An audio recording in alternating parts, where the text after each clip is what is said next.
Good morning. Welcome to Matenaer On Air. Jane Matenaer, Greg Bach, and Calvin Butenhoff coming to you live from our studio at Radio Park in Racine and my dining room in Milwaukee. You can always join us, call or text at 855-752-4842. Leave a comment if you're watching on the live stream on Facebook, YouTube, and what used to be Twitter.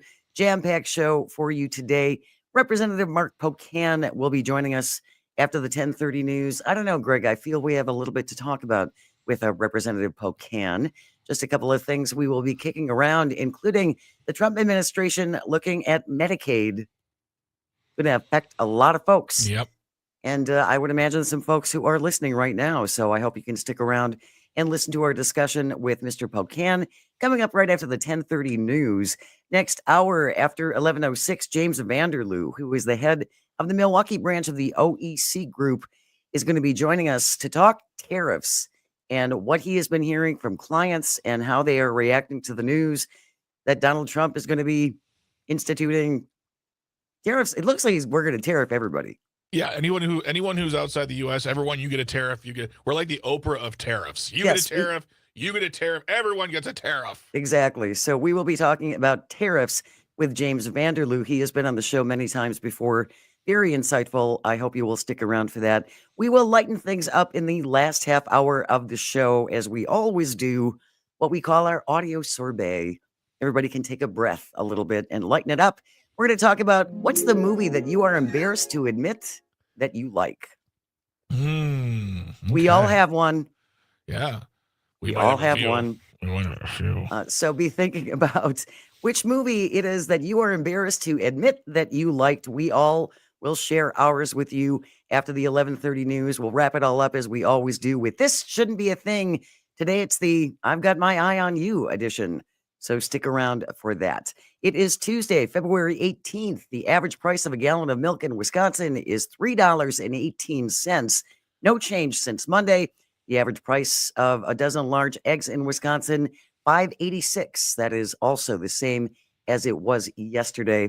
Just a programming note. Tonight, Governor Evers will be giving his address that starts around 7 o'clock. And our very own friend and colleague, Todd Alba, will be hosting that coverage. So you can catch that across the Civic Media radio network. Governor Evers and his address tonight at 7 p.m. Couple of things we wanted to start off with, though. It's really nasty cold out there. Oh my goodness. It's bad. Oh, it's 2 here.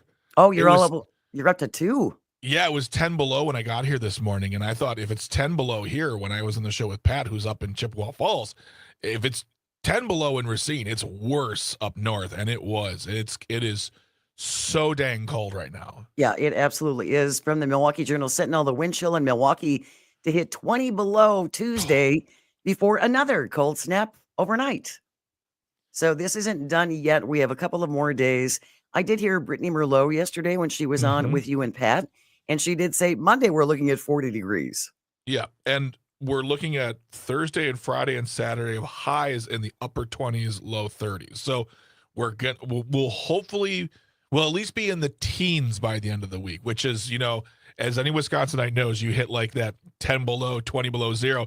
19 feels like a party on a tropical island. Oh, there's going to be people in shorts. Yep. And certainly by Monday, if it's 40 degrees on Monday, we look for shorts and flip-flops among the snowbanks. But please be careful. I had a brief walk this morning that I was not expecting. Yeah, you which led you to be home today. Yes, from my home in undisclosed location, my dining room in northwestern Milwaukee. So I head out for work this morning about, as I always do, it's about 6:25, and I hit the road, and I had gassed up yesterday, full tank. I knew it was going to be cold, and I'm not more than 10 minutes from my house, and all of a sudden the check engine light comes on, the swervy symbol with your wheels, that comes on, and then my cruise control is blinking off and on. I never use my cruise control. I think my car is 13 years old. I probably used it 3 times in all the years that I've had it. Cruise control is not something that I use. And all I could think of was I can see myself halfway down to work and it's going to lock into cruise control and I'm not going to be able to get it off. Yeah. which would Maybe be it was just your bad. car's way of saying, put me back in the garage. I'm so cold. I'm cold.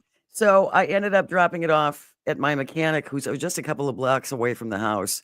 And when I took it in and I explained to him what was going on with it, and I said, yeah, the check engine light went on and the cruise control is blinking off and on. And he said, yeah, that's not good. That's so that is reassuring. not good when the expert in the field said, oh, that's not good. That's not good. So this is why I am home. Hopefully that will be rectified. But I have jury duty tomorrow as well. Oh, you're so lucky. Am I lucky? Yes, I love jury duty. I do. How many times have you been called for jury duty? I've been only twice. Isn't that a shame? That seems high, actually. Yeah, I've only twice. I was called in as an alternate once before, and then this is only the second time, and I've lived in Milwaukee for years. This is only the second time I've been called. Oh man, I'm so jealous. I got called years ago, and they I stayed in a waiting room, watch Must Love Dogs with John Cusack, and then they said go home. I'm like, oh, okay. And then the second time they called me, I got on a jury, and it was amazing. Was it really? It really was. It was really. I tell people this all the time. Well, not all the time, but anyone who will listen. My jury duty experience, our trial was, I feel, one of the best examples of what happens in the justice system as far as, innocent until proven guilty, evidence beyond a shadow of a doubt, the whole thing. We went through the gamut, and we had a jury on one of the counts, and the judge was like, you must make a decision. We're like, more pizza then. And so it was funny because they said, this isn't going to be like Law and Order. And it was kind of like Law and Order. I was wondering about that. Without the major crimes. There was no murder or anything around that area. It was assault, but not like, I still think, though, in every jury proceeding, they should use the dun-dun from Law and Order just to kind of set the stage. All gavels should just be outfitted so now they don't make the slap slap noise. It just goes gong gong. Exactly. And then we go into the Yeah, I'm sure I'll suggest that tomorrow when they're questioning me on whether or not I should be on a jury. Your Honor, I have some notes for you. I have some thoughts to make it a whole lot more fun. I think this would just more people would want to do this if you just made these couple tweaks. Yeah, I'll try that. So Greg is going to be handling the show tomorrow while I am on jury duty, and I see that the wonderful Pat Kreitlow is going to join me. He will be joining us. We're going to be talking about probably the results of today's elections, as well as we were actually discussing this morning, and I want to talk to him about what he'd like to discuss, but I would like to actually further the conversation we had this morning about just what we do to combat misinformation, what we do to, we see it on our live stream, and we see it in the text, people sending us information that is clearly untrue.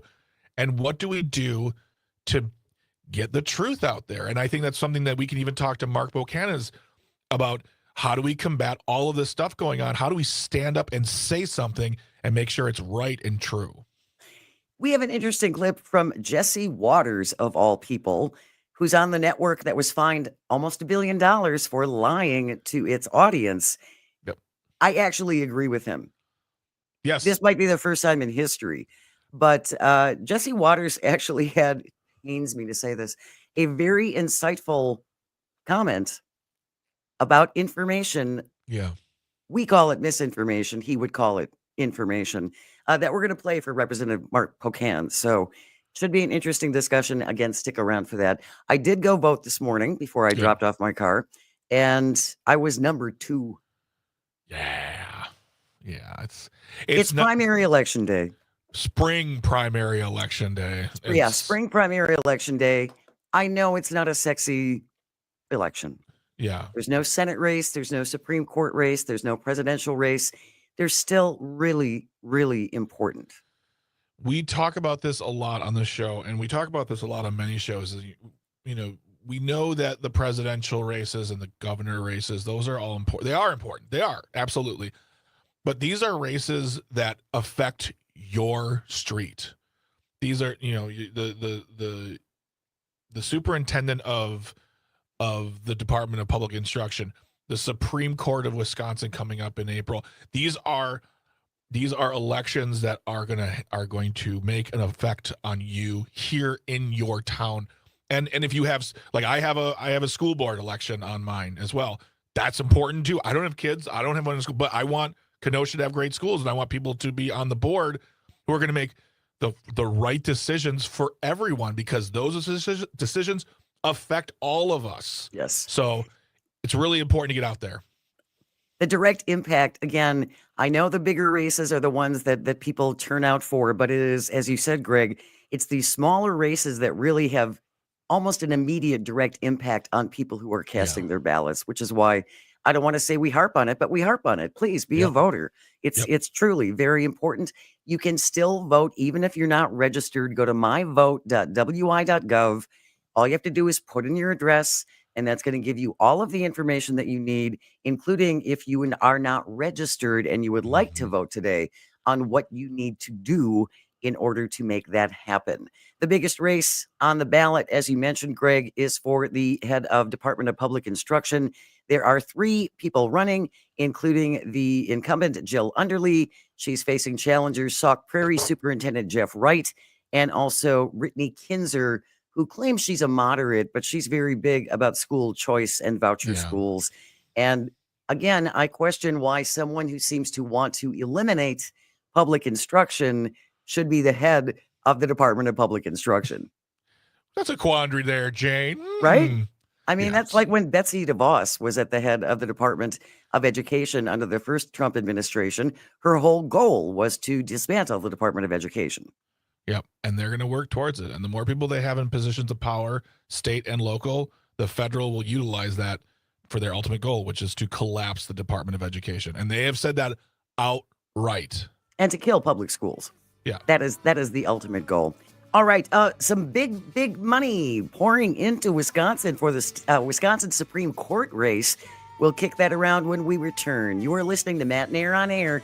This is the Civic Media Radio Network. Don't go away.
Good morning. Welcome back to Matenaer On Air. Jane Matenaer, Greg Bach, and Sweet Calby on the board.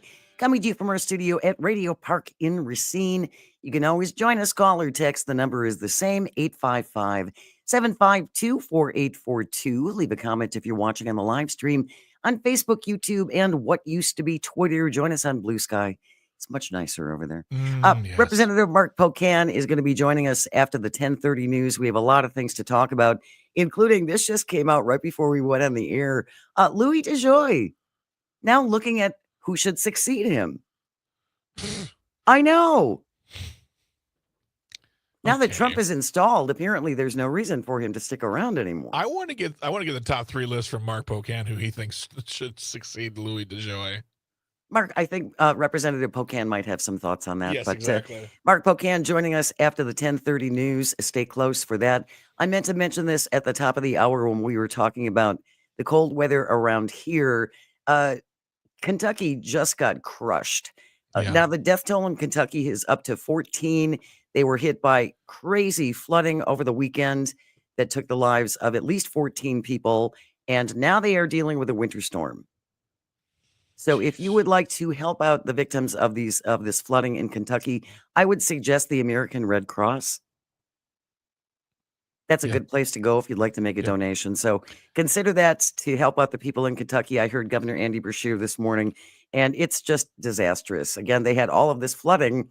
They haven't recovered from that yet, and now they're dealing with this winter storm that's going to go into tomorrow, which is only going to exacerbate the mess. So consider donating to the Red Cross to help out the folks in Kentucky if you can.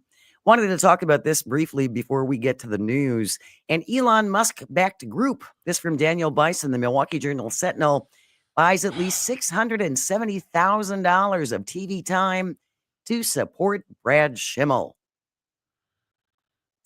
Republican Brad Schimmel, former Attorney General, running against Susan Crawford for the opening spots on the Wisconsin Supreme Court. Musk, we knew that he was going to do this. He had mentioned this last month, maybe even earlier, that they need this Wisconsin Supreme Court so they can reverse, I would assume, the fairer maps that we just got. And I would think it's also an opportunity for them to enshrine, should Brad Schimmel be elected, to make sure that we go back to that 1849 abortion ban, which includes no exceptions for rape, incest, or the life of the mother. Yeah, don't let Brad Schimmel fool you. He will do all those things. He might seem like a level-headed dude, but he is not. It's and I cannot tell you how angry I get. Mad enough when you talk about Diane Hendricks on the E-lines. Elon Musk coming into our state and throwing down a nothing amount of money to him. A nothing. That's lunch. It's lunch. It's in his couch cushions. That's burnable money. And he's going to try to influence our election because he's got a chip on his shoulder. He thinks he's full of power. And no, he does not belong in this state. He does not belong in this election.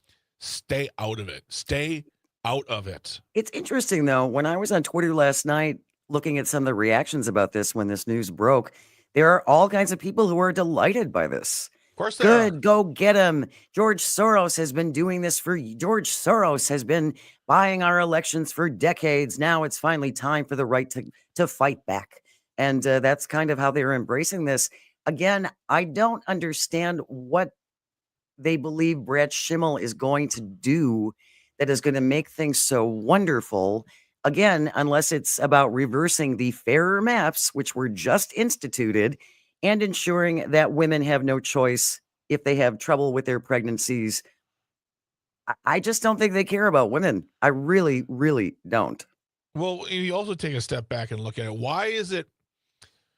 Why do they get to complain every single day, whining and sniveling like a bunch of babies about George Soros when Elon Musk and the E-lines and Diane Hendricks and all of the other ones who put their money in are just the same? But it's absolutely okay for them to do it. It's okay for them to spend hundreds of millions of dollars on Wisconsin elections. But the moment George Soros comes in, oh my gosh, the liberal agenda, Jane, the liberal agenda. Well, it's disgusting and rotting us from within. And this goes back to what we've said for more than a year. Rules for thee, but not for me. Never. No. The people who believe in this, the people who support this kind of FCC non-compliant word, is just, for me, it's the highest form of hypocrisy. I have no respect for it. And you can never justify it to me.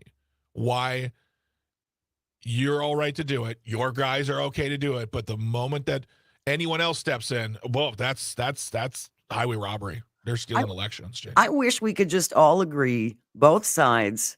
I don't understand why we cannot agree that this dark money should be gotten rid of and Citizens United should be overturned. Yeah. That would alleviate a lot of these arguments. Yeah, but see, the thing is, their side has all of that money that they can spend every single election cycle, and every election cycle. Now, I'm not talking about presidential. They're dumping hundreds of thousands of dollars into school board races. Yeah. So of course they don't want that. Their guys have the money. Their guys have all the money, so of course it works for them. One other side note quickly before we get to the news, Elon Musk claimed that there are hundreds of 150-year-olds who have been receiving Social Security benefits. Yeah, that's not a thing. That actually is not a thing. Apparently, the Social Security system uses a different kind of coding than Elon's 19-year-old minions are familiar with. And so, yes, the Social Security rolls need to be updated and all of these things. But for one thing, Social Security cuts off benefits at 115 years old. Also, So 150-year-olds, we know about that on the news. I know, but that's what they're saying. So anyway, after spreading this for 2 days, which went all over the right-wing sphere, yeah, that's not accurate. Call me shocked. News. Yeah, I was going to say, you can't tell me that he's smart anymore. You can't tell me that. He's not. News is coming up next. When we return, Representative Mark Pocan will be here. Stay close. You're listening to Matenaer On Air. This is the vast, statewide, countrywide. If you have the app, yeah, we're global, baby. Civic Media Radio Network. We'll be right back.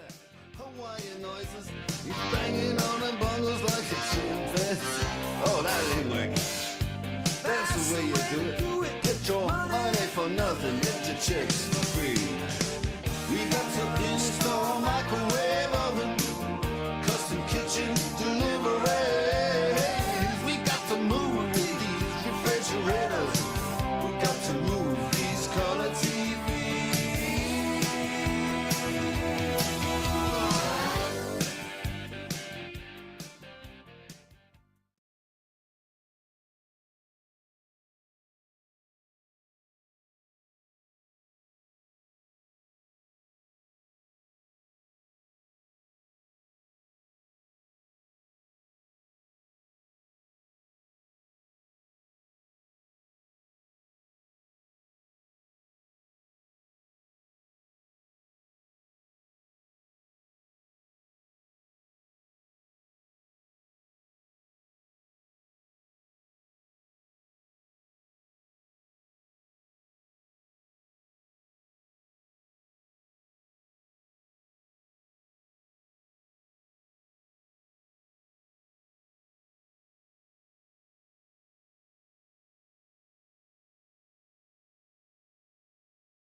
Good morning. Welcome to Matenaer On Air. Jane Matenaer, Greg Bach, and the Calvinator on the board, coming to you live from our studio here at Radio Park in Racine.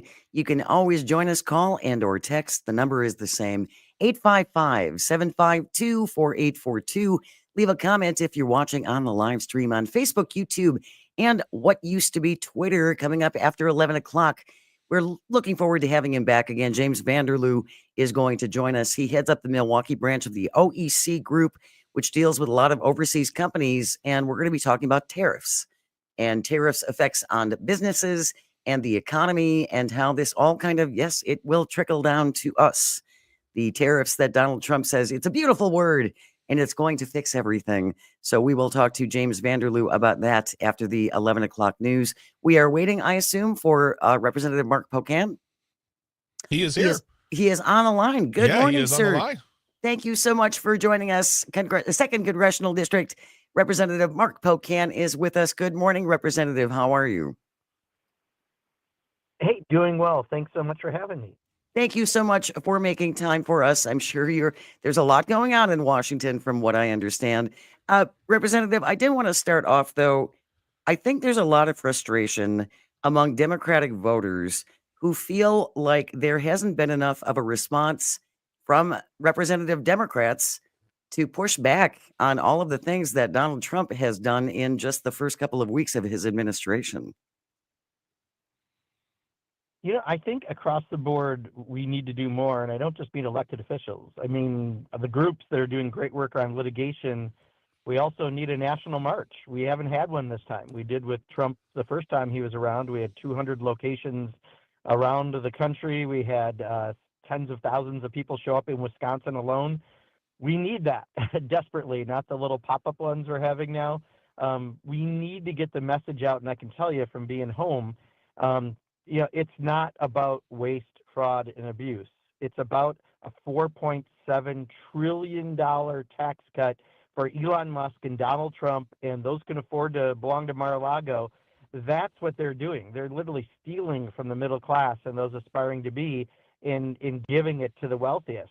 And we have to make it that simple. I think, the problem is they've flooded the zone. We're talking about lots of different issues.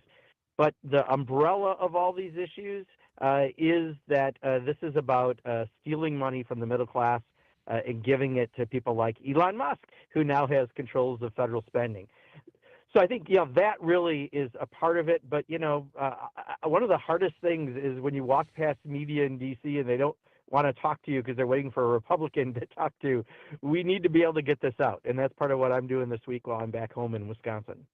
Well, we certainly appreciate that. I mean, messaging is very important, and it pains me to admit this, but Jesse Waters on the network that was fined nearly $1 billion for lying to its viewers actually said something last night that I agree with, and I think Democrats need to listen and perhaps learn from this. Calvin, can you please play that clip?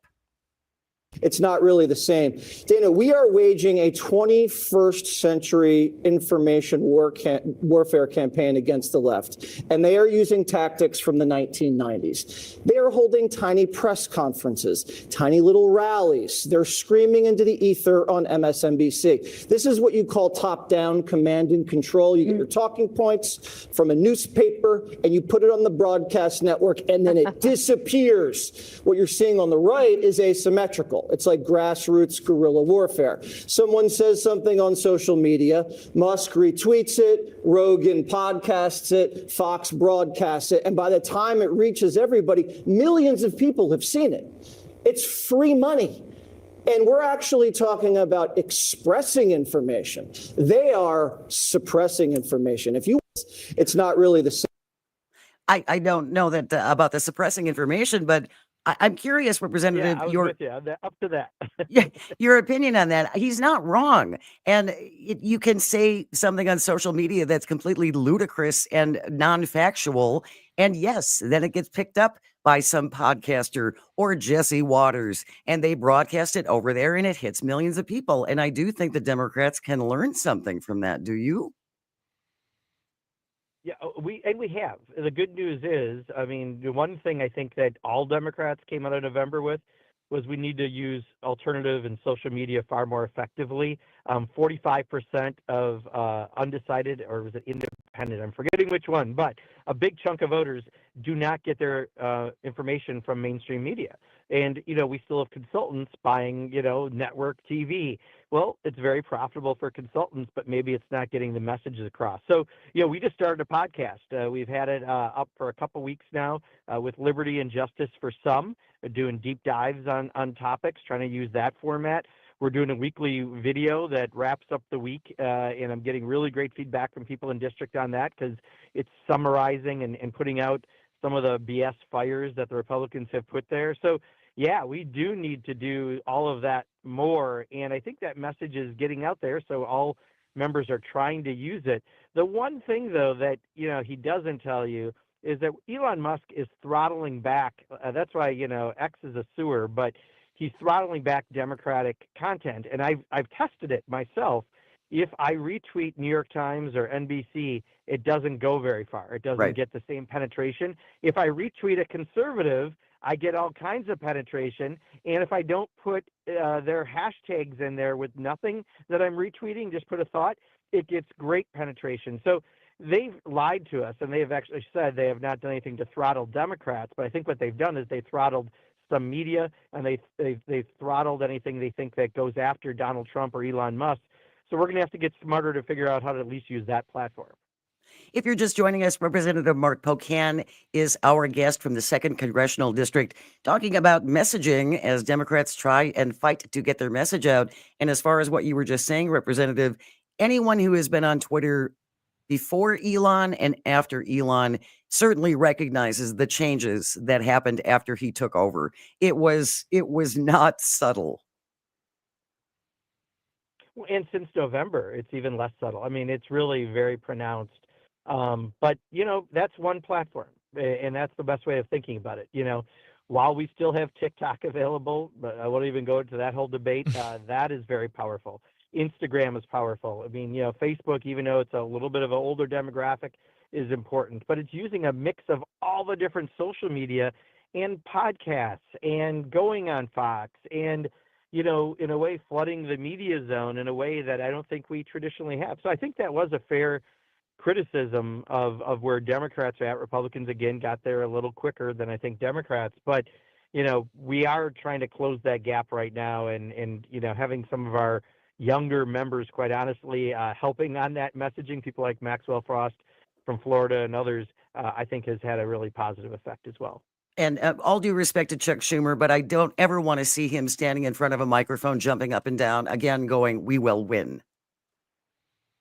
Yes, I agree with you. And, part of the messaging from Democrats, they still go back to certain folks that, and again, not to be ageist on this, but we have a lot of octogenarians I serve with, people in their 80s. And if it looks like the only spokespeople are their 70s and 80s, we're not talking to a big chunk of the electorate. So, a lot of this is currently, happening or trying to happen. The biggest thing I think is just, they're flooding the zone with disinformation and misinformation, and you can chase every shiny hook and not get any penetration of your message, or we focus on really the 800-pound gorilla that's in the room, which is this is about transferring $4.7 trillion of wealth from the middle class and those aspiring to be in the middle class to the wealthiest. And if we let them get away with this, then shame on all of us.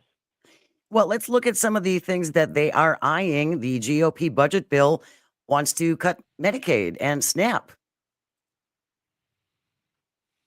Now, to be fair, this is, again, because they're great at lying.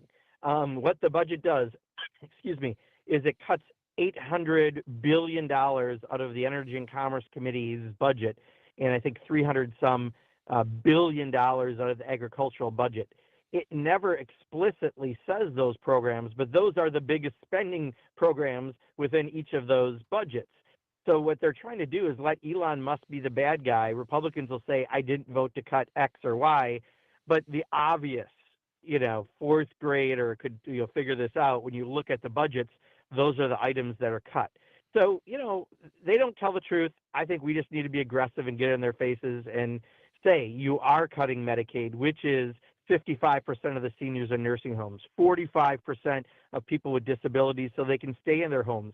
A third of kids in Wisconsin are on Medicaid, and that's what they want to cut so that Elon Musk can, have one more rocket ship go into space. So I think that's how we have to make sure we're framing it and going after, that and the Supplemental Nutrition Assistance Program. When they went after USAID, it sounds like it's foreign assistance, but 99.9% of the food we send overseas came from farmers in America, including in Wisconsin. And a lot of farmers are being hit by all of this. So connecting it to back home is really important. If you're just joining us, Congressman Mark Pocan is our guest. He is with the Wisconsin's 2nd Congressional District, talking about all of the things going on in Washington, including Elon Musk and his Doge department, which just seems to be coming in. I would assume that you don't dispute that there are areas where we can look for fraud and waste, correct? No one disputes that. But you notice they're going back 20 years in order to find it in some cases. Like, this is all a pretense to find money for a tax cut for the wealthiest. So I think we just, don't even let them get away with this. I did a panel with some people who received Medicaid yesterday, people with disabilities. Their children have disabilities. It's the only way they can stay in home. It's the only way they can have a job. And they were saying, well, I know there's waste, fraud, and abuse. Bullshit. We got to call this stuff out. Yes, in very tiny amounts, and we should always cut that. That should be our job every single day as we're doing our budgets as members of Congress. But you don't take away an entire agency or wholesale machete programs that affect real people, because at that point, what you're really doing is stealing money from the middle class and those aspiring to be in the middle class, and you're just going to give it directly to the Elon Musk and Mark Zuckerbergs and Jeff Bezos of the world, as well as Donald Trump and everyone who belongs to Mar-a-Lago. So again, I think just being more concrete about what they're up to and not even using their words, because it's BS, and I hate for us to repeat what they've tested and want us to do. I'm just not going to take that lure. I'm not going to put it in my mouth. This might be a question you want to answer on the other side of the break, but going back to the information thing, is we're seeing a lot of people who are saying, well, I didn't expect that to happen. Well, I didn't think he was going to do that. I thought it was all just a game, or he was just talking big. Or there's so many people out there who are realizing this is not what they signed up for when they voted for Trump. How do we get ahead of it now? Or I mean, it's too late now because they have voted for him, but going forward, saying this is how we combat the misinformation and the information, and informing these specific individuals and saying, this is how it's going to hurt you. This is how it's going to affect you, whether it's your benefits, whether it's farmers, whether it's whomever, but just really getting them in the room and saying, here is the information you need. Yeah, well, you're going to cut VA staff for people who get health care from the VA hospitals. You're going to cut education funding, which means there's less money for public education, which, by the way, means you're going to have property tax increases because the localities are going to have to pick that up. It's explaining what all this means. People will feel it. The question is, will they feel it in time for this vote, where all we need are 3 House Republicans to vote against this largest transfer of wealth probably in United States history. That's the goal. We're going to continue our conversation with Congressman Mark Pocan. Keep it here. You're listening to Matenaer On Air. This is the Civic Media Radio Network. We'll be right back.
Good morning. Welcome back to Matenaer On Air. Jane Matenaer, Greg Bach, Calvin on the board, coming to you from our studio at Radio Park in Racine. You can join the conversation, call or text. It is the same number, 855-752-4842. Leave a comment if you're watching on the live stream on Facebook, YouTube, and what used to be Twitter. Our guest is Representative Mark Pocan from Wisconsin's 2nd Congressional District. Before we get back to our discussion with the representative, I do want to remind folks, it is dangerously cold outside. So please be careful. If you do have to be out, make sure you cover up, and especially your extremities, your face, your hands, your toes, and watch out for your pets as well. This is going to be with us at least through tonight and into tomorrow, but they say by Monday, it could be 40 degrees. So again, just keep that in mind as you are out and about today. We would like you to be safe. As I said, U.S. Congressman Mark Pocan from Wisconsin's 2nd Congressional District is our guest representative. Before the break, we were talking about the cuts that the Trump administration is instituting. And this headline's from the Wisconsin Examiner. I think this is really apt. Republicans worry Republican-led states will suffer from Trump's firings of federal workers. Well, did folks really think that these kinds of cuts weren't going to go across the board and that Republican-led states were going to be exempt?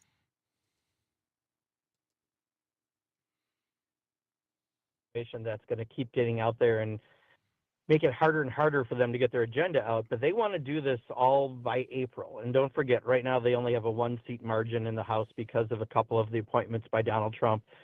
All we need once they get to full strength is 3 Republicans to have the courage nationally, not 3 Republicans from Wisconsin, 3 nationally, to stand up, and some of this cannot move forward. And, think of the hypocrites that they are. They're going to add $2 trillion. They're going to lift the debt ceiling so they can also fund these tax cuts.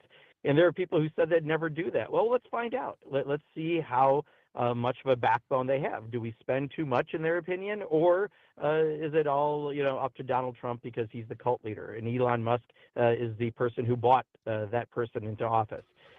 It'll be interesting when they see the cuts at the VA and you can't get service at the hospital as easily as you had previously, or when you're paying more in property taxes because of the cuts to public education, or the farmers who are going to see multiple cuts through the Supplemental Nutrition Assistance Program cuts and other things. But a lot of that could only happen after they've passed this. So that's the real challenge, is making sure people know what could happen if this passes, even though they haven't felt the pain directly yet. What kinds of conversations are going on in the cloakrooms in the Capitol? Well, I mean, the Republicans, we had a hearing last week on appropriations in a subcommittee about community colleges that had nothing to do with the reality of what's going on right now. And I kind of lost it. I kind of said, look, what are we doing? I mean, you guys are like parsley on a plate of a steak dinner. You're acting like you're doing nothing at all while major things are happening. And that's what they're doing. They're just totally giving up Article I Constitution authority, which goes to Congress to do things. They're giving up that congressional authority to Donald Trump, and worse yet, an unelected person in Elon Musk. They're just afraid. I just don't think I could go to work every day if I was that afraid of, they're so afraid of their own base. But unfortunately, we need to make them afraid of their actions, and we do that by calling members of Congress and Senate, writing to them, using social media to get the information out. All of that is something we have to do. And if we get to having a big national rally, not these little pop-up ones, everyone show up, because we've got to show people that there's numbers who believe this. Representative Mark Pocan is our guest from Wisconsin's 2nd Congressional District. Greg, did you have a question? Well, it just sounded actually similar to what you were saying about we have a Wisconsin state legislature who thinks that the most important things on the plate are things like voter ID and things of that nature, when they're not really paying attention to the most important things. And what you just said is very telling. It's about being they're afraid of the base. They're afraid of, if they try to go after any of these bigger ticket items, they might get, quote unquote, in trouble with their party now. And what you're describing on a national level just sounds very, very true to a state level as well. Yeah, and just don't forget, the national messengers, the people coming up with the messaging, are Donald Trump and Elon Musk. And the reason they're doing this is because they want a $4.7 trillion tax break. And the only way they get that is they have to steal that from programs that benefit the middle class and those aspiring to be there. And if we keep repeating that and giving proof, because luckily they're giving it to us every single day, I think we get this across. And, you know, the misinformation and disinformation that's out there, like this, you know, this idea that somehow there's people who allegedly are 150 years old getting Social Security. That's bullshit also. You know, it's been proven by multiple Inspector General reports it's not true. But these kids who work with Elon Musk, none of which have any experience, don't know it. And they put this out there. They put out classified information on their website because they're too stupid to know the difference. This is all things that put us at risk, and all of us, doesn't matter your ideology, should be pissed off about it. Well, and it's interesting, even Steve Bannon of all people pointed out that, you know, there are a lot of MAGAs who get Medicaid. Cutting that seems like a bad idea. Yeah. We're just about out of time. Representative Pocan, I see that Louis DeJoy is finally leaving. I will help you write his recommendation letter. Hallelujah, right? Hallelujah. Congressman Mark Pocan has been our guest. Thank you so very, very much for your time. Really appreciate it. News is coming up next. Keep it here. This is the Civic Media Radio Network.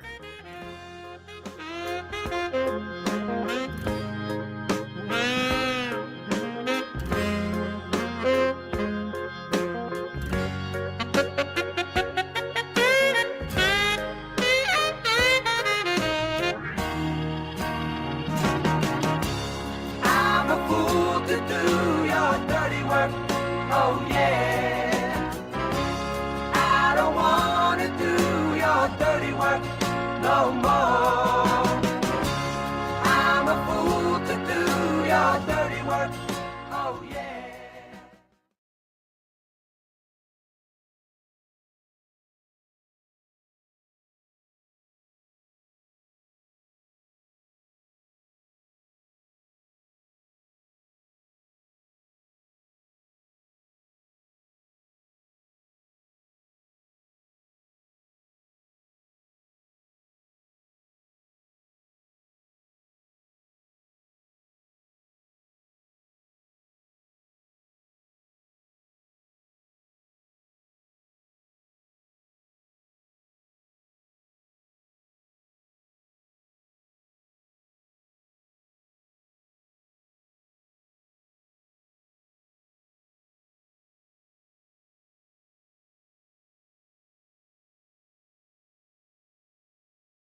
Good morning, James. Can you hear me all right? Yeah, good morning, Calvin. Can you hear me? Yes, I can. Sound great. Cool, perfect. Coming back in 90 seconds. Cool, great. Thanks, sir.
Jane says. Good morning, and welcome to Matenaer On Air. Jane Matenaer, Greg Bach, Calvin Butonoff, coming to you from our studio at Radio Park in Racine. You can always join us, call or text. The number is the same, 855-752-4842. Leave a comment if you're watching on the live stream on Facebook, YouTube, and what used to be Twitter. After the 11:30 news, we will lighten it up as we always do. Take a little break from the serious things, and we like to call it audio sorbet. So at 11:30, we want to hear from you about what movie are you embarrassed to admit that you liked. We all have one. We know you have one, so we want to hear from you after the 11:30 news. We'll wrap it up as we always do with This Shouldn't Be a Thing. Today it's the I've Got My Eye on You edition. If you ever have a thing that you think should not be, send it in to Greg and me at janesays at civicmedia.us, JANESAYS at civicmedia.us. And don't forget, it is primary election day, so please, the polls are open until 8 o'clock tonight to go and cast your ballots. We're all going to have the same race on our ballot to head it's the primary for the head of the Department of Public Instruction. There are 3 folks on the ballot. 2 will be moving forward to April 1st. Right now, we are joined by James Vanderloo, who is the head of the Milwaukee branch of OEC Group. He's back again. Thank you so much, James, for being willing to come back on the show. Hey, Jane, Greg, and Calvin. Good morning. Yeah, I don't want to be the negative Grim Reaper of tariffs every time. So I'm glad you guys are talking about some lighter. You guys are talking about some lighter things when I get off speaking with you all. But no, definitely glad to be back. Thanks so much for having me on. It's so important that folks understand tariffs. And I have been criticized for being elitist and condescending for having people on to explain how tariffs work. And my excuse is I didn't understand how tariffs worked, which is why we have experts on to explain the things that we do not understand. So I think the message, James, is finally getting through that tariffs are a tax on the consumer. Or are we not there yet? I think we're definitely getting there. The voices that were sort of opposed to that have been pretty much silenced. I think in the last few weeks, it's sort of everyone's agreeing that, and I think even within the current administration, that, yeah, there's going to be some pain points. There's going to be higher prices. Now, how long this is going to last or what the temporary fix is, I think is the big thing to debate right now. But yeah, it is going to cost people more money if any of these tariffs kind of go through. And not only that, but the additional costs that go along with just kind of having this chaotic market conditions. Those are things that don't really get talked about in the addition of price increases. Is there So we hear, when it comes to tariffs, we hear 25%, we've heard 100%, we've heard 1,000, we've heard all these numbers coming out of the current administration. Is there, when people hear just regular talk about tariffs on the products we get from overseas, is there an average number that people should have in their mind where then they hear 25%, they can go, "Good, that's a lot"? Or is it, I mean, is it just such a fluctuation that there's not really an average to remember? It's a really good question. I think you see in a lot of cases, it's tariffs are not something that we've historically used. A lot of times other countries do use tariffs upon us. A 10% tariff will typically raise the price of your goods anywhere from like 5 to 10%. Typically what happens is even when a company receives that tariff, they don't normally increase it like 1-to-1 in terms of what they're offering the customer, because there's so many other inputs, because there's so many other factors that go into the pricing of it. When you hear things like 25% tariffs, that's in a way a very game changing. It also really depends on what the initial tariff was. If you have something that's already had a 10% tariff, now you're looking at a 35% tariff, and it jumps up pretty quickly on that. And then a lot of the customers are reshuffling. And I think that's really based off my conversations. And I do have to say, I speak with people from all angles and all political spectrums and things like that for people who are importing things. And really the biggest thing is that it's very, very difficult to plan, because really the thing that you tell people is, we'll just plan for anything and everything to possibly happen. And, whatever country, you never know, it could be this tomorrow and this today. Yeah. When we were sending out notices, because we're trying to stay on top of this as quickly as possible, even within the day, we had to send like 3 different updates as to sort of the information that's happening in real time. So when you get to that 25% range, I think all companies, regardless of what you're importing from, that's going to be a significant increase on the cost of goods. I would say at least probably 10%. But anything beyond a 25%, that then you're talking even more cataclysmic than the other. 10% is going to hurt, but it's in some ways doable. But again, when that's tied on to China tariffs, which were already up at 25-30%, now you're looking at like a 40% tariff, and that obviously hurts people bringing up any goods coming in. That's what I wanted to clarify too, as a follow up. What I heard is if there is a 10% tariff on a widget, if they say, well, okay, we're going to 25% tariff, that then makes it 35%, because it goes on the existing, it just doesn't raise it. Correct. Yeah. So, okay. There are some cases where there are some exemptions. There are certain commodities that you can bring in that are exempt from the tariffs, but in almost every case, and I will say that we haven't necessarily been given a comprehensive data or list of what applies, just casting a wide net over these things. But yeah, shocked, in most cases, yeah, it just gets added on to whatever tariff is already imposed upon it. If you're just joining us, James Vanderloo is our guest. He heads up the Milwaukee branch of the OEC Group. James, for people who don't know what OEC does, can you explain that and why it is you are so familiar with the subject of tariffs? Sure. So we do anything international shipping. So, I mean, historically it's been a lot of importing, but we do a lot of exporting, deal with local manufacturers on how to be compliant, bring things, making sure we're bringing in things appropriately, making sure we're working with all the government institutions to make sure that our importers and exporters are kind of working with, within the global landscape.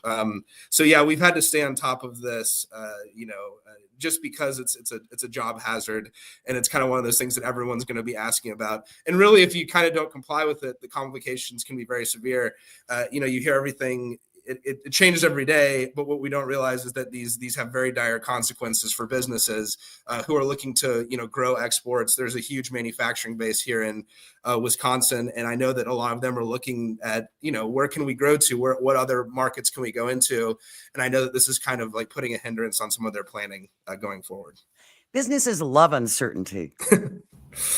You got that right. No, that's the biggest thing. And again, I wish we knew maybe a little bit more finitely. I've heard this say that maybe this is just a tactic to work on trade agreements. Who knows? Again, at the end of the day, the markets haven't really had time to absorb it. So you're not really seeing it affect like stock markets necessarily.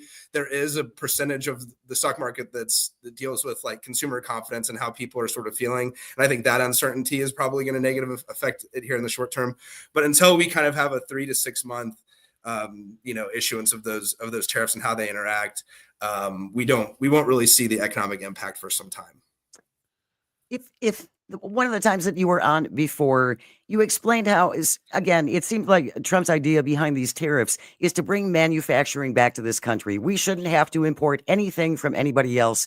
We should be able to do it all here, which is great in theory, but this takes years to do. It's not like we stop importing something from China or Mexico or Canada, and the next day a supplier in the US is set up to handle that. That's not how it works, is it? No, not at all. A lot of these things will take, probably at least 10 years. Some of the stuff that you could do that maybe takes 3 to 4 years is maybe lithium refining and different things like that. But then you have to ask yourself, is that an industry that we want? Here, it's a very messy. A lot of these things are very messy and can be dirty jobs. Not that they're not valuable jobs, but it's if someone else is willing to take this on and we're able to trade them, at a specific rate that works from a business standpoint, is that something that we want to do? So it's a lot of manufacturing coming back would be good, but do we want all of it, and what kind of specific ones can be accomplished within that small period of time?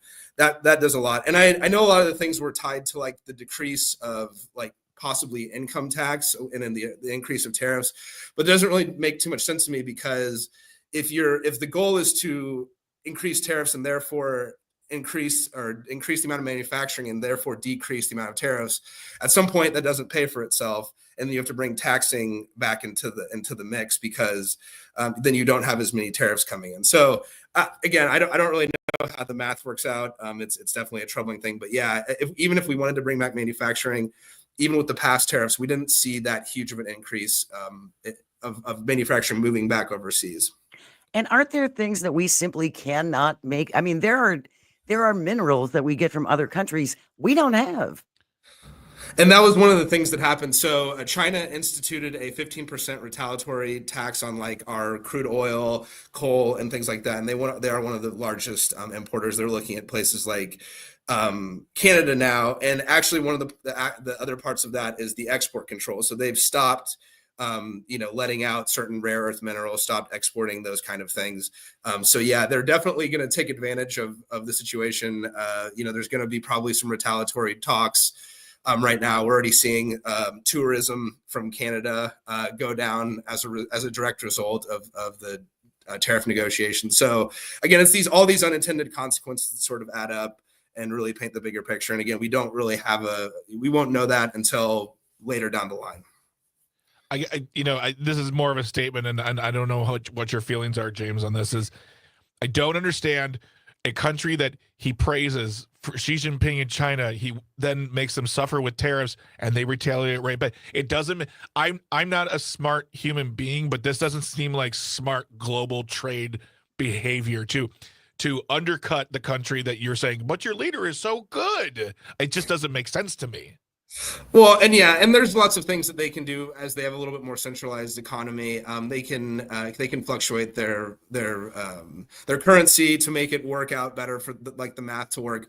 And again, we always have to remember it's not the Chinese government that pays the tariff; it's the companies here in the United States. So all of those goods that we've grown accustomed to, certain things like that, they're going to increase in price, and we can't take that for granted. We're going to continue our conversation with James Vanderloo, the head of the Milwaukee branch of the OEC Group. Stay with us. You are listening to Matenaer On Air. This is the Civic Media Radio Network.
Good morning and welcome back to Matenaer On Air. Jane Matenaer, Greg Bach, Board Lord, coming to you from our studio at Radio Park in Racine.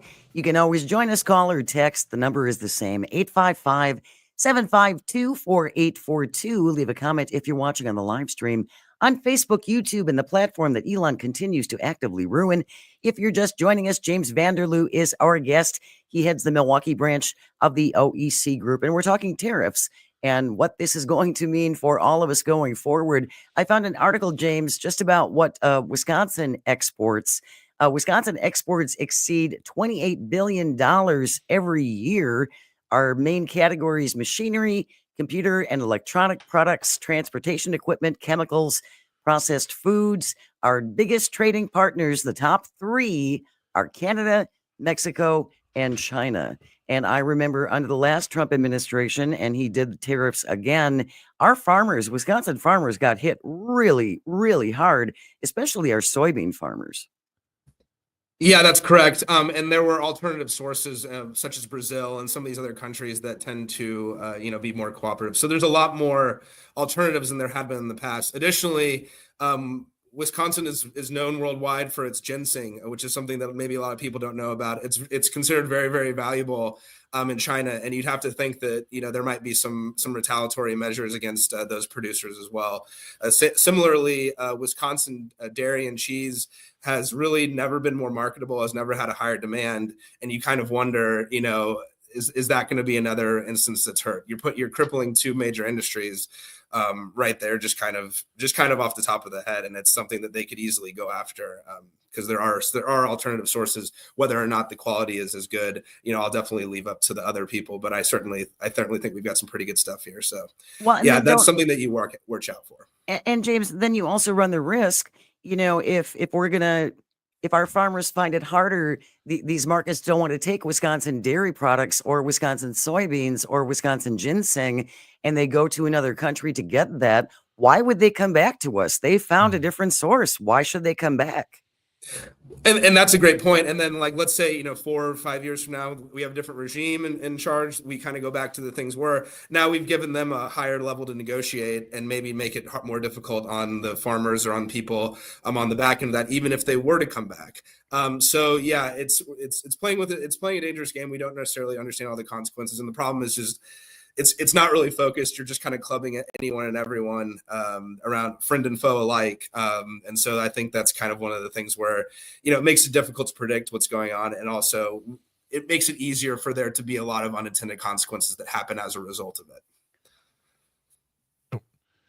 it. We have a caller. We're screening a caller. We have Cindy from Appleton on the line right now. Cindy, do you have a question for James? I do. Well, first of all, I don't think we'll ever have another regime, to your point you just made. But the last time this happened, the administration of the felon gave billions of dollars to the farmers in subsidies to help them, stave off their losses. So that's what's going to happen again, and we the people will get double whammied with having to pay higher prices and also having to bail out the farmers. Thank you, Cindy. Appreciate it. Yeah, it's a great point. Again, it goes back to these things that aren't just related to specifically the price of the tariff. There's all of these additional things, and yes, subsidizing the farmers was a strategy that we had to use. And I do believe in cases where certain industries in agriculture are affected, we'll probably have to do the same thing to keep them afloat. It's not very popular to put your farmers out to pasture like that. But at the same time, we've talked to enough farmers. They don't like getting handouts. They don't want help. They want to run their farms the way they see best and be rewarded for the work that they do. I just think this runs counter purposes to their own goal and their own satisfaction. Oh, sure. I completely agree with you. And that's, there's some great things, that you're robbing the people of their integrity of work. And that's another kind of a rough thing. And I totally agree with you. I think that's the thing is they would much prefer to just farm like normal. Those subsidies are really only used if you have if there's bad crop or you have insurance, or, if things happen that are sort of outside your control or that kind of happen as a result of some natural event or something like that, not necessarily the policies that are dictated by your own government that are kind of working against you. So yeah, it's I'm always thinking with all these tariffs, the small business owner and the farmer, those are the people that are going to be at the most risk and have the most the most issues with any kind of increase in tariff. And they have the slimmest margin of survival too. Mm-hmm. Correct. And you're starting to see layoffs. You're starting to see other things kind of in the the media going forward. So you hope this just isn't the beginning of the snowball that rolls downhill. But again, I want to try to have some positive aspect of it. Yeah. I do think this opens up opportunities for maybe exporters to look at less conventional markets like Africa, different places like that, and at least kind of look and research and see if there is, maybe there's going to be a more ideal situation in some of these other countries than in the past. So that's kind of the one good thing I guess I could say of it without making it too depressing. You were upset. You were nervous about being the scary tariff guy. We're finding solutions. We're finding problems to be solved. It's great stuff, James. No, hey, it's all these problems. We'll have to deal with it. They weren't things that maybe all of us were asking for, and I think a lot of people are starting to learn more about what all this means at the end. And so, like I said, we have to kind of keep moving, keep our heads up, and keep working for our clients and people like here in Wisconsin. Well, we really appreciate your insight and your expertise, and you're willing to join the show and help us wade through this. I hope you will come back on again. James Vanderloo is the head of the Milwaukee branch of the OEC Group. James, thank you so very much for your time. Very much appreciated. Great speaking with you. Have a nice rest of your day. You as well. James. News is coming up next, and then we'll lighten it up. Audio sorbet. What's your favorite movie you're embarrassed to admit that you like? You're listening to Matenaer On Air. This is the Civic Media Radio Network.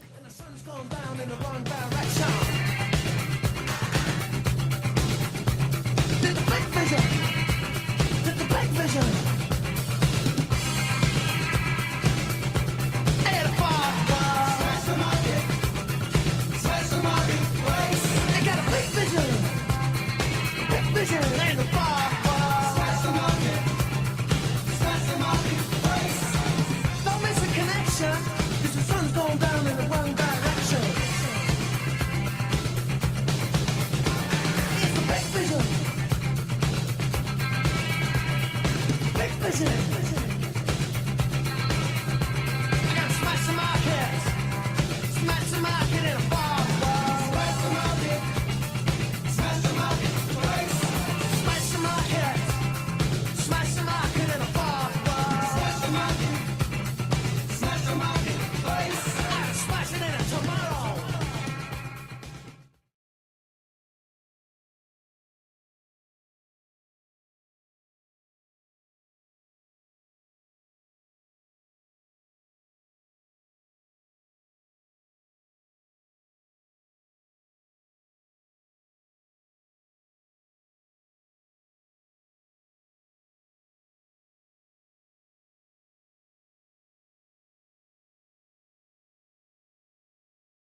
Saturday night at 8 o'clock. I know where I'm gonna go. Good morning and welcome back to Matenaer On Air. Jane Matenaer, Greg Bach, and our resident young person, Calvin, on the board, coming to you from our studio at Radio Park in Racine. You can always join us, call or text. The number is the same, 855-752-4842. Leave a comment if you're watching on the live stream on Facebook, YouTube, and what used to be Twitter. Just a reminder, it is primary election day. The polls are open. You have until 8 p.m. to go cast your ballot. The one statewide race you will see, there are 3 candidates running to be the head of the Wisconsin Department of Public Instruction. Jill Underly, who is the incumbent, facing against 2 others after today's election. 2 will move forward to the April 1st election. It's an important race. Every election is important. If you hadn't voted yet, if you're not sure if you're even registered yet, Greg Bach, where could they go to find out said information? Well, thank you, Jane. They can go to myvote.wi.gov. You're going to plug in your home address. You're going to find whether or not you're registered. You can also find out where your polling place is, because sometimes they do move.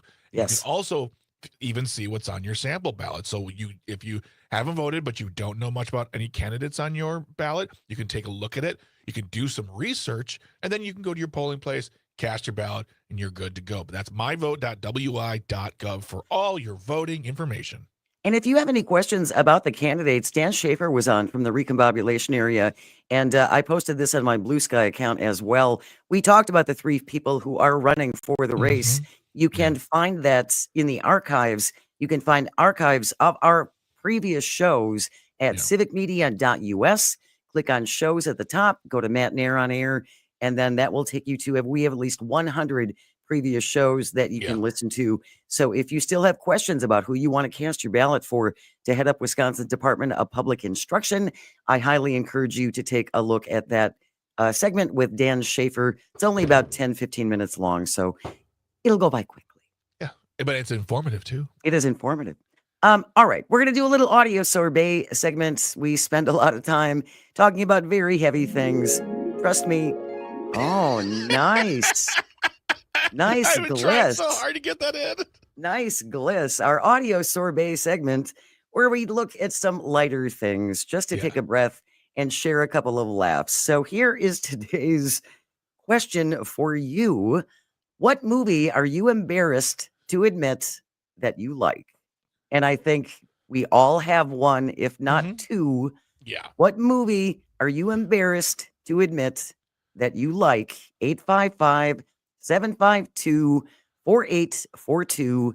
Leave a comment if you're watching on a live stream on Facebook, YouTube, and what used to be Twitter. What movie are you embarrassed to admit that you like? Judgment-free zone.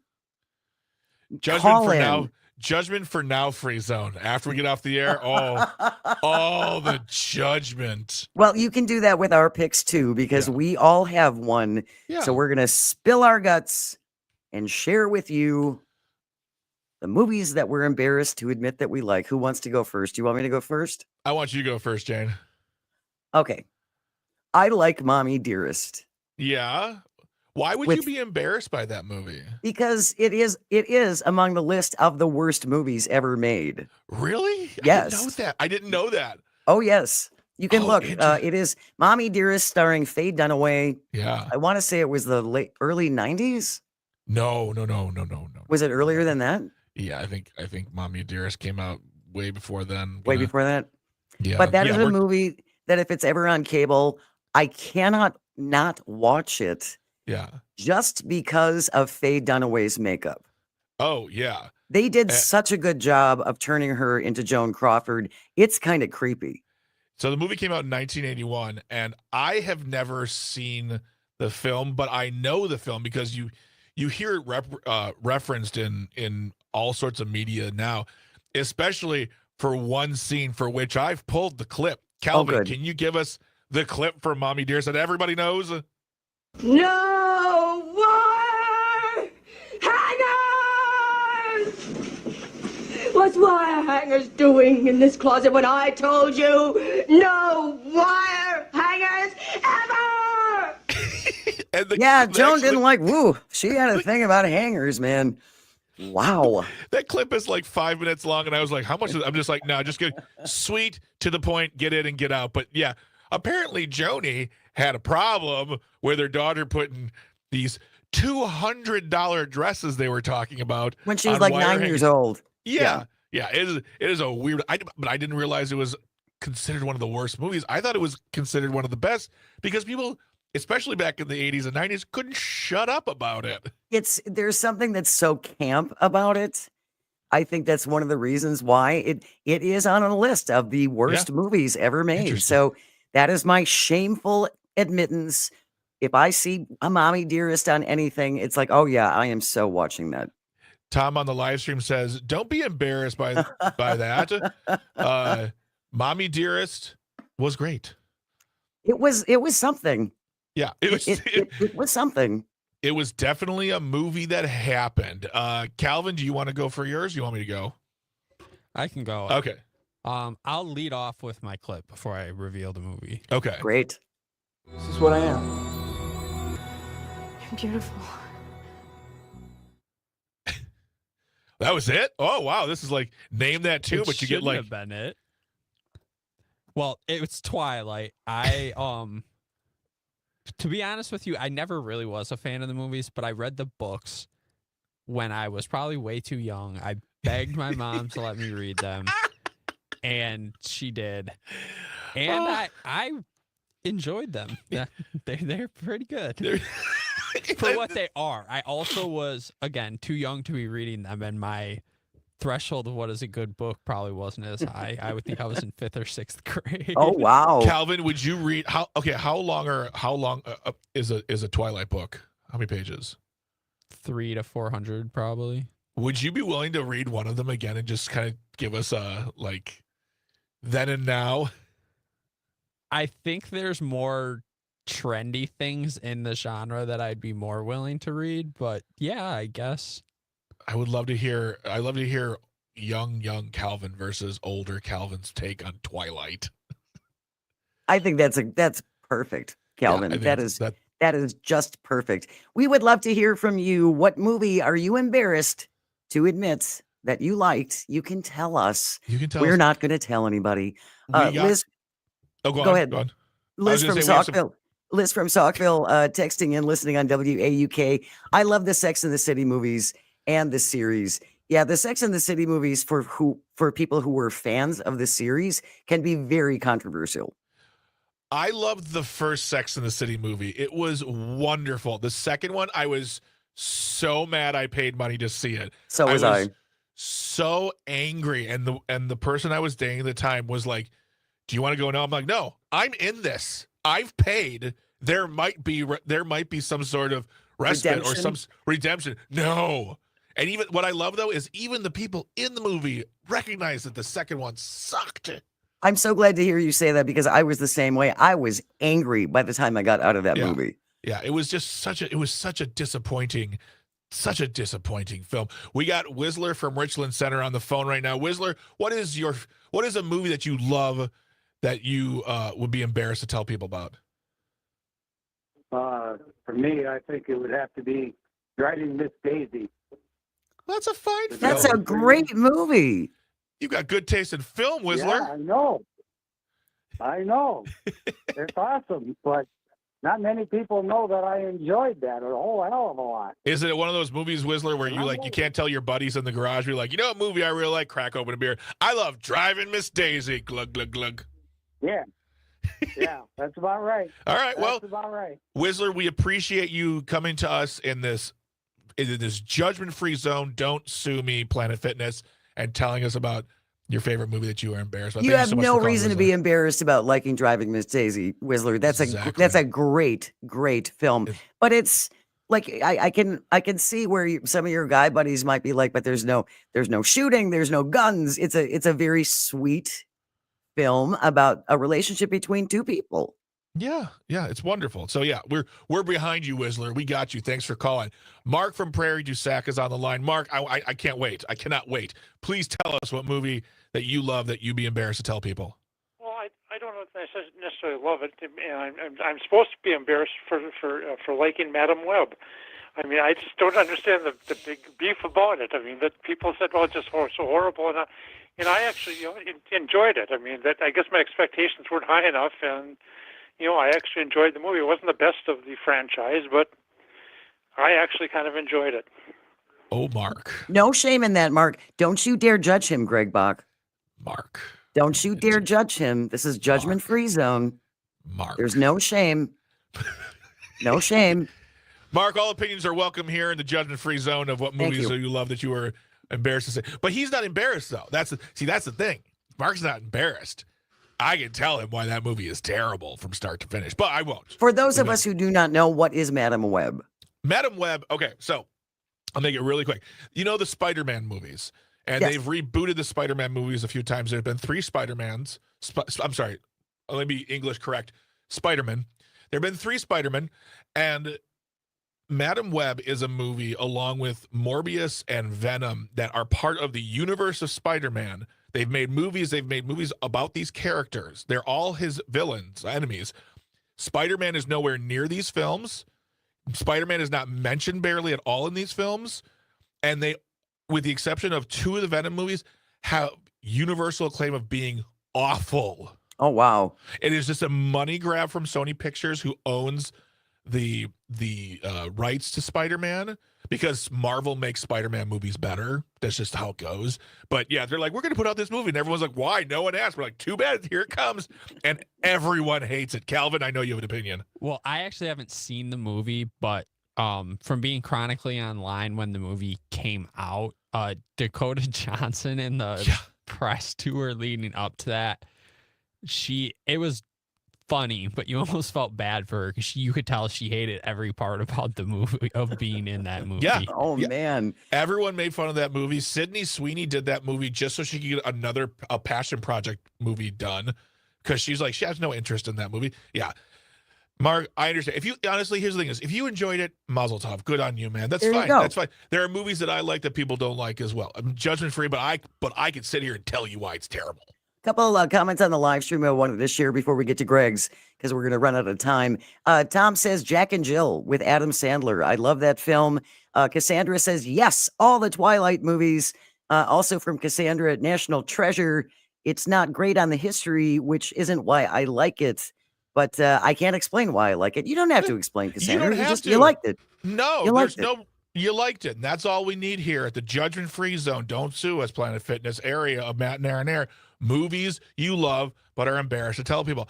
My movie is very simple. It's The Princess Bride, but it was when I saw it when I was a little boy. If you're familiar with the movie, there's a little boy who gets a book read to him, which is The Princess Bride, and he doesn't want to hear it because it's full of kissing and princesses. Is this a kissing book?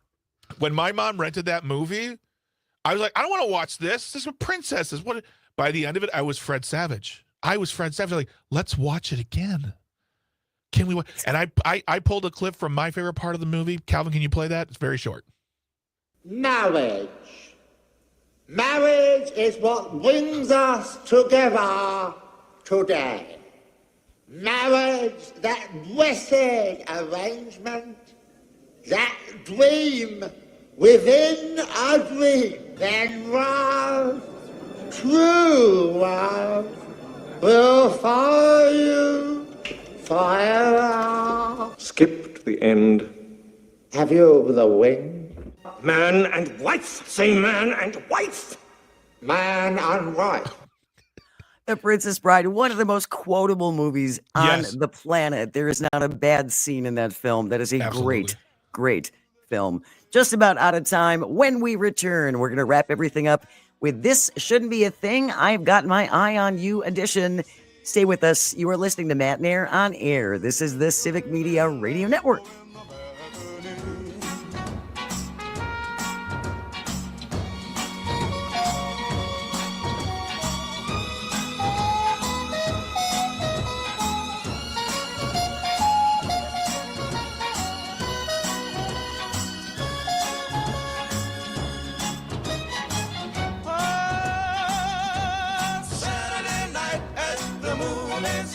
Who cares what picture you see?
Welcome back to Matenaer On Air. Jane Matenaer, Greg Bach, Calvinator on the board, coming to you from our studio at Radio Park in Racine. Join us, call or text at 855-752-4842. Leave a comment if you're watching on the live stream on Facebook, YouTube, or the platform shedding more users than a molting parrot. Coming up after the noon news, Todd Alba will take over from noon to 2 p.m. And you can catch Todd tonight. He is going to be hosting. Governor Evers has his biannual budget address that will be at 7 p.m. tonight. And you can catch that across the Civic Media radio network starting at 7 p.m. with our friend and colleague Todd Alba. Right before we went to the break, we were taking your calls, trying to lighten things up just a little bit about movies you like that you're embarrassed to admit that you like them. Yeah. We shared all of ours. We had some great texts that I wanted to get to before we wrap it up with Tisbat. Matt from Richland Center says he liked Freddy Got Fingered. Tom Green classic. Oh, yeah. Tom Green, that's who it was. I was trying to think of who it was. The movie I love that everyone hates is Joe versus the Volcano. I love Tom Hanks and Meg Ryan in that flick. Brain Fog cracks me up. That one has come back. People mention that one more often now. I think that qualifies as a cult classic. Joe and the Volcano? Yeah. Don't be ashamed. Scott from Shorewood says the Sister Act movies.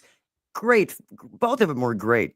Why are we embarrassed? I thought those were both great movies. Yeah. Ross from Crawford County, listening on WRCE. My favorite movie I'm afraid to admit to liking is Pet Detective with Jim Carrey. I haven't seen it in a while, but that movie still cracks me up. But it is stupid. No judgment here, nor are we disagreeing. I love that movie too. I've seen both of them. I saw them both in the theater. Oh, that's great. Terry from Wausau, As Good as It Gets. I love that movie with Jack Nicholson and Helen Hunt. Yep. Great film. Yeah. Mark from Prairie du Sac. The first time I saw The Princess Bride, I thought, oh, this is okay, but it has grown on me. Mm-hmm. It's a great. Everyone can watch it. It's a beautiful film. It is a beautiful film. Never remake it, Hollywood. Never. Oh, please don't ever remake The Princess Bride. That would be a travesty. Yeah, agreed. It absolutely would. All right, we're going to run out of time. 11:54, Calvin. That means it is time for This Shouldn't Be a Thing. Again, if you ever have a thing you think should not be, send it into Greg and me at janesays@civicmedia.us. This is from Oddity Central. Headline reads, doctors find 5 contact lenses lost behind woman's eyeball. A team of Chinese plastic surgeons recently reported the bizarre case of a 33-year-old woman who had lost no less than 5 contact lenses behind her left eye. Oh. Yeah, the initial exam found that the left side of her face was atrophied and her left eyeball was sunken. After carefully examining her, they decided to do some kind of grafting technique. What they did not count on was finding not 1, but 5 different contact lenses in the empty space behind her eyeball. She told doctors she had lost several lenses in the past months, but never imagined they were stuck in her eye. Where did she think they went? I don't know. Cleveland? No clue. It's like, that has to be, I mean, even when it just goes back a little bit in your eye, it irritates you how they can just get lost back there and you don't go to the I am honestly like, I am almost speechless by this. All I can say is glasses. I tried contact lenses. I couldn't do it. I could not do the finger in the eye. I couldn't do it. Can I tell you a very quick story? My one and only time of contacts? Yes. When I got contacts, my sister said the guy at the place would give me a lesson. He was very mean and didn't want to do it, so he gave me one anyways. And then I took it home. It took me 2 hours to put the first contact in, another hour to put the second contact in. Then they said, just keep it in there for like an hour or two. Just let your eyeball get used to it, then take them out.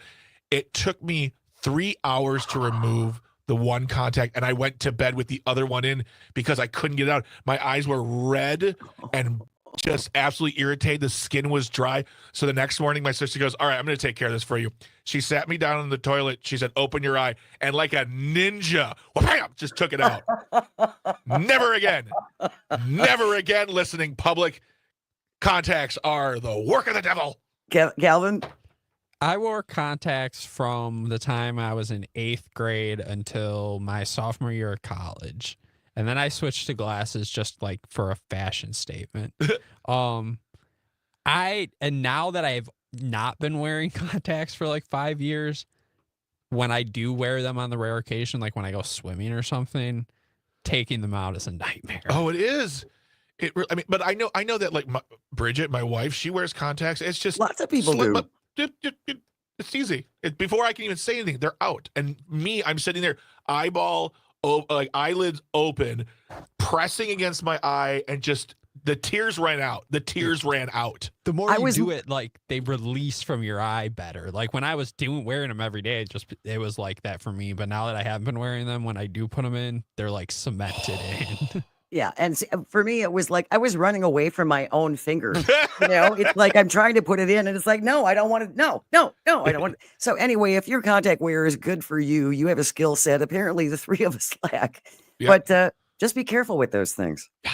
Make sure you know where they are when they go. That wraps up today's episode of This Shouldn't Be a Thing. I am off tomorrow. I have jury duty. So Greg Bach will be taking over and be sitting in the big chair. Thank you for handling that. Thank you, Greg and Calvin, and all of our engineers. Without you, nothing works. And thank you most of all for calling and texting and listening. It means the world. I hope you find some joy today. Stay warm, and you have the chance to share it. Keep it here. News is next on the Civic Media Radio Network. We'll see you later.